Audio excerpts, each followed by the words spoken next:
كرة ملعوبة توصل للأمام وكرة تتخلص والكرة في الهدف الأول. الهدف الأول لمنتخب طاجيكستان من نفس اللاعب اللي صوب في الكرة الماضية، أومر بيوف، لاعب اللي يصوب تصويبة أولى والتصويبة الثانية تذهب للشباك لهدف أول لمنتخب طاجيكستان. هذه الكرة وهذه تفويت الكرة الماضية وكرة توصل للشباك لهدف أول لمصلحة منتخب طاجيكستان.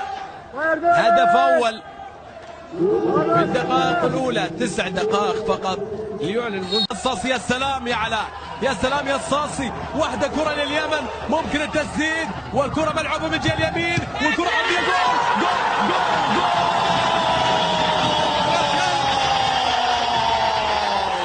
أحمد عبد الله، أحمد عبد الله يسجل هدف التعادل، هدف التعادل. تحرك الجمهور. عبد الواسع يحاول يمر ويعدي ويعرض ولكن الكرة بتمر خطيرة على الصاصي.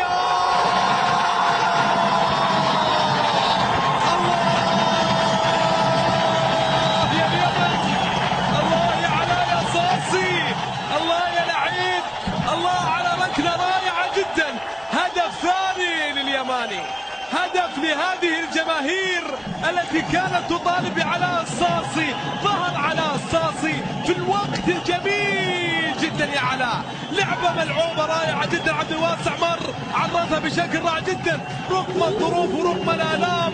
هنا يظهر علاء الصاصي بشكل رائع جدا، يضع الكرة في الزاوية الصعبة لحارس المرمى المنتخب الطاجيكي. ثاني الأهداف لمنتخب اليمن. علاء الصاصي لعبها راحت في الزاوية الصعبة جدا وبالتالي كرة بتمر الهدف الثاني للمنتخب اليمني. اليمن